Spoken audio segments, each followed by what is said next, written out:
नमस्कार कल्पिता सिल्दी food corner को आपण मानक बहुत बहुत स्वागत। जेकोसी ओषा पूजा पर्व हो जन्मदिन हो घरे आम खीरी बन था। खीरी बनवा को बहुत टाइम लगता है। मुझे 10 मिनिट मध्य गुड़ में खीरी बनई देखी। आशा करोटी भल लगे। भिडियोटी भल लगे गोटे लाइक करेंगे, फ्रेंड और फैमिली मेंबर संगे शेयर करेंगे। जो चैनल नुआ थे चैनल टी सब्सक्राइब करने। तो चलते स्टार्ट करेंगे।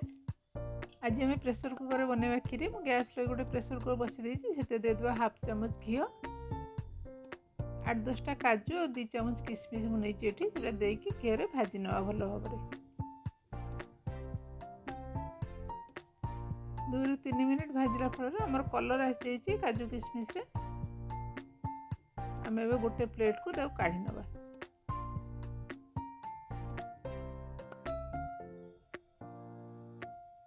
ये प्लेट रे काढ़ी देती साइड रखिए पर यूज करेंगे।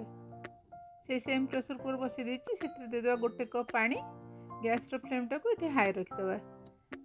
मुझे 1/4 कप गोविंद भोग चाउल नहीं। आपण पार गोविंद भोग चाउल आवेलेबल नथिले आपण बासमती चाउल नहीं पारे, ना घरे जो नॉर्मल अरुआ चाउल यूज करते सेटा नहीं भी करें। चाउल को पानी दे 2-3 थर भल भाव धोई नवा।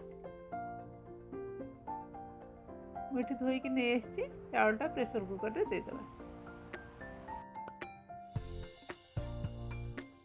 देदेबा गोटे पिंच लुण, हल्का कर मिसई नवा।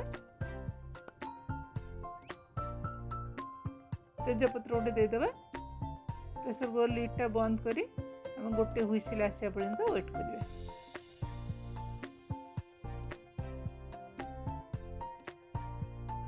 इठी गोटे हुइसिल आसी जाइए। गैस फ्लेम टाक लो करी 3-4 मिनिट आम कुक होगा को छाड़देबा।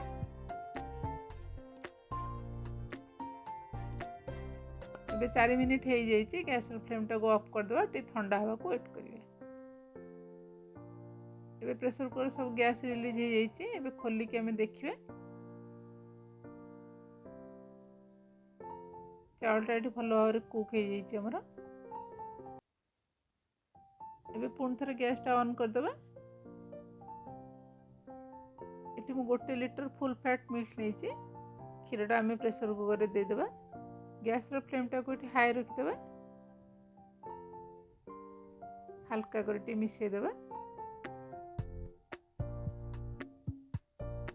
गोटे ढाकुणी कभर कर क्षीरटा टी फुटिया आम वेट करिवे।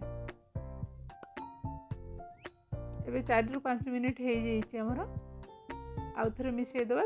चाउल अच्छी तले लगी जीवार चांस रहिबो।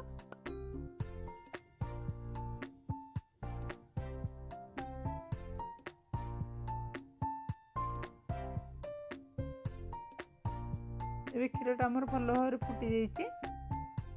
गैस फ्लेम टाक लो रखी आम 4-5 मिनिट चाउलटा कुक होगा को छाड़देबा। ये गोटे मु खजूर गुड़ नहीं जाइए आम ग्रेट करदे।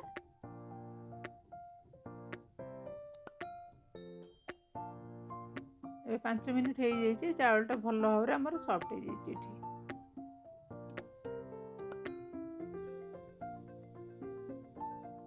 जो गुड़ आम ग्रेट करते देदेबा खीरी रे। मुझे 1/4 कप चाउल पे गोटे कप गुड़ नहीं। आपण टेस्ट हिसाब से कम बेसी करेंगे। गुड़टा भल भाव मिसईदेबा। आ 2-3 मिनिट आम कुक होगा को छाड़देबा। एबे 3 मिनिट हो जाइए। 2-3टा गुजराती छेचिकी मुझे देदेबा। जो ड्राई फ्रूट्स भाजी रखी थे से अधा यूज करदे आउ अधा रखिए पर आम गार्निशिंग करिया। भल भाव मिसईदेबा। ए गैस फ्लेम टाक ऑफ करदे। खीरटा गोटे ठंडा हवा को छाड़देबा। खीरटा देखो परफेक्ट कंसिस्टेंसी चली आसी। ठंडा भी हो जाइए। एबे आम सर्व करिवे। खीर सीक्रेट इंग्रेडिएंट है खजूर गुड़। खीरटा बहुत टेस्टी लगे। ऊपर टे ड्राई फ्रूट्स सजेदेबा।